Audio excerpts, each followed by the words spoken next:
ఈ నెల 29న నిర్వహించనున్న దీక్షా దివస్ కార్యక్రమాన్ని విజయవంతం చేయాలని పిలుపునిచ్చారు ఆర్మూరు మాజీ ఎమ్మెల్యే జీవన్ రెడ్డి. కేసీఆర్ సచ్చుడో తెలంగాణ తెచ్చుడో అనే నినాదంతో మొదలుపెట్టిన దీక్షా దివస్ తెలంగాణ అన్నారు. రేవంత్ రెడ్డి హయాంలో రైతులు, కార్మికులు, మహిళలు అన్ని వర్గాల వారు మోసపోయారని అంటున్న జీవన్ రెడ్డితో మా ప్రతినిధి రవీందర్ ఫేస్ టు ఫేస్.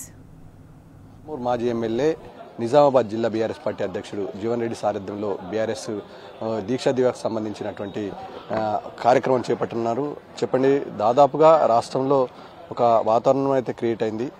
ఈ ఎన్నికలు సమీపిస్తున్న కొద్దీ ప్రతిపక్ష నాయకులు అదేవిధంగా ప్రజల్లో ఉండాల్సిన పరిస్థితి ఏర్పడింది. క్షేత్రస్థాయిలో ఎక్కడ చూసినా గతాన్ని చూసుకొని బీఆర్ఎస్ ముఖ్యమంత్రి కేసీఆర్ని చూసుకొని ఎమ్మెల్యేలను గతంలో పనిచేసిన ఎమ్మెల్యేలను చూసుకొని పలకరించిన సందర్భంగా బ్రహ్మరథం పట్టిన సందర్భంలో ఏంది పరిస్థితి ఎట్లుంది? ముందుగా అయితే రేపు ఇదొక నవ భారతదేశంలో ఒక గొప్ప ప్రధాన ఘట్టం. ఒక వ్యక్తి, ఆయన ఒక వ్యక్తి కాదు, ఒక మహాశక్తి. Is not a man, is a power. KCR Telangana కర్త కర్మక్రియ, father of the Telangana KCR. Telangana తెచ్చిన వ్యక్తిగా ఉద్యమ సమయంలో తన ప్రాణాలని సైతం లెక్క చేయకుండా 11 రోజులు అన్నము నీళ్లు తాగకుండా ఆమరణ దీక్ష చేసి, దేశ చరిత్రలో ఎప్పుడు లేని విధంగా దీక్ష చేసి, గల్లీ నుంచి ఢిల్లీ దాకా ఉద్యమం చేసి 35 జాతీయ పార్టీలను ఒప్పించి కేసీఆర్ సచ్చుడా తెలంగాణ తెచ్చుడా అనే నినాదం, తెలంగాణలో కేసీఆర్ శవయాత్రన లేదంటే తెలంగాణ జైత్రయాత్రన ఏదో ఒక నిర్ణయం కావాలని చెప్పి ఆ రోజు దీక్ష చేసిన మహాఘట్టాన్ని దీక్షా దివాస్ కార్యక్రమం 29 తారీఖు నాడు కేటీఆర్ గారు, మా వర్కింగ్ ప్రెసిడెంట్ కేటీఆర్ ఆదేశాల మేరకు పెద్ద ఎత్తున నిర్వహించడానికి ఈరోజు సన్నాహక సమావేశం ఏర్పాటు చేశాం. ఆ సన్నాహక సమావేశంలో దశ నిర్ణయం చేసినాం. పెద్ద ఎత్తున కార్యక్రమం చేయబోతున్నాం. కాబట్టి ఇవాళ సన్నాహక సమావేశానికి వచ్చిన మా నాయకులను, ఉద్యమకారులను, కార్యకర్తలను చూస్తూ ఉంటే అసలు మామూలుగా లేదు. 29 నాడు దీక్షా దివాస్ పెద్ద ఎత్తున 5,000 పైచీలకు మనతోని ఈ పార్టీ ఆఫీసులో ఉదయం 10 గంటలకి ప్రారంభం కాబోతా ఉంది. అన్ని రకాల కార్యక్రమాలు, పనుల పంపిణీ, అదేవిధంగా హాస్పిటల్లో పనుల పంపిణీతో పాటు బ్లడ్ డొనేషన్స్తో పాటు దేవుడి గుడిలో ప్రార్థనలు, కేసీఆర్ గారు బాగుండాలని, మళ్ళా సారే రావాలి, కారే రావాలి, కేసీఆర్ కావాలని నినాదంతో ప్రజలంతా ఆ రోజు కార్యక్రమాన్ని పెద్ద ఎత్తున చేయబోతా ఉన్నాం. ఆ ఘట్టాన్ని ఒక ప్రధాన ఘట్టంగా మేము భావిస్తూ ఉన్నాం బీఆర్ఎస్ పార్టీ అని చెప్పి సందర్భం తెలియజేస్తూ జిల్లా ప్రజలంతా దాన్ని విజయవంతం చేయాలని చెప్పి ఇలా సన్నాహక సమావేశం చేసుకున్నాం. 29 నాడు ఉదయం 10 గంటలకు పెద్ద ఎత్తున జరగబోతా ఉంది.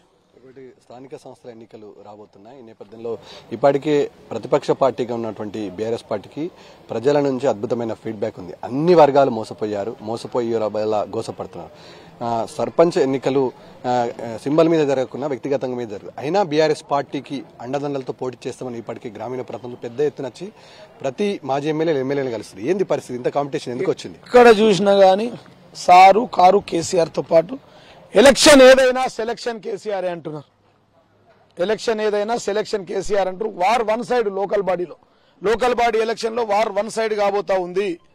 బీజేపీ కాంగ్రెస్ పతనం డిసైడ్ అయిపోయింది. ఎందుకంటే ఎక్కడ చూసినా గానీ, ఏ ప్రాంతంలో, ఏ ఛాయ్ దుకాణంలో చూసినా గానీ, సాయంత్రం ఏడ కూర్చుని మాట్లాడినా, నేను గడిచిన వారం రోజుల నుంచి జిల్లాలో తిరుగుతున్నా, అంతా కూడా CM Revanth go back, KCR comeback అని నిరంతున్నారు. మళ్ళీ తెలంగాణ ఆత్మగౌరవాన్ని, అస్తిత్వాన్ని కించపరిచే విధంగా ఇవాళ ముఖ్యమంత్రి వ్యవహరిస్తున్నాడు. అనేక సందర్భంలో తెలంగాణ పదాన్ని నిషేధించే విధంగా చూస్తున్నాయి. At the same time Jubilee hills లో రిగ్గింగ్ జరిగింది, ఇబ్బందికరమైన సిచ్యువేషన్ చోటు చేసుకుంది. ఉద్యమకారులు లేరు. ఇవాళ కేబినెట్ లో కూడా నిర్ణయాలు సరైనవి. ఓవరాల్ గా చూస్తే ఒక ఉద్యమకారుడిగా మీ ఫీలింగ్ ఏంటి? ఎలక్షన్స్ వాళ్ళు కలెక్షన్ చేసుకుని ఎన్నికల ముందు వాళ్ళకి ఇట్లా పిల్లలకి, చిన్నపిల్లలకి చాక్లెట్లు ఇచ్చినట్టు ప్రజలకి ఇస్తారు. ప్రజలంతా అమాయకులు కాదు. ఇది తెలంగాణ ప్రభుత్వం, అతి తెలివైన వాళ్ళు. 100 ప్రశ్నలకు సమాధానం KCR. Father of the Telangana KCR, Telangana star world KCR. ఆయన పట్టుకొని ఆయన వాళ్ళు లేవంటే ఆయన వేసిన రోడ్ల నడవకు, జూబ్లీ హిల్స్ నుంచి పోలీస్ కమాండ్ కంట్రోల్ ఆయన కట్టిన దాంట్లో కూసోకు, ఆయన కట్టిన సెక్రటరియట్ కోకు, ఆయన ఇస్తున్న కరెంట్ కింద బండకు, ఆయన వాళ్ళు తుడిపెత్తంటే తుడిచిపోతాయి. ఇలా ఏది కావాలన్నా కేసీఆర్ కావాలని ప్రజలు కోరుకుంటారు. కాబట్టి వారు వన్ సైడ్ అయింది. లోకల్ బాడీలో బీజేపీ కాంగ్రెస్ పతనం డిసైడ్ అయిపోయింది. మొత్తానికి ఉద్యమ నేపథ్యం ఉన్న పార్టీ, ప్రజల పార్టీ, రేపటి స్థానిక ఎన్నికల్లో, సర్పంచ్ ఎన్నికల్లో ప్రజలు బ్రహ్మరథం పడతారని, అదేవిధంగా ఆశీర్వదిస్తారని, ఈ ఓట్ల కోసం పెట్టినటువంటి అనేక పథకాలు ఇవాళ నిర్వీర్యమైపోయాయి. ప్రజలు ఇబ్బంది పడుతున్నారు. రానున్న ఎన్నికల్లో అత్యధిక మెజార్టీ స్థానాలు, సర్పంచ్ స్థానాలు కైవసం చేసుకుంటామని ధీమా వ్యక్తం చేస్తున్నారు బీఆర్ఎస్ పార్టీ జిల్లా అధ్యక్షుడు జీవన్ రెడ్డి. వీడియో అశోక్తో కలిసి రవీందర్, టీ న్యూస్, నిజామాబాద్ జిల్లా.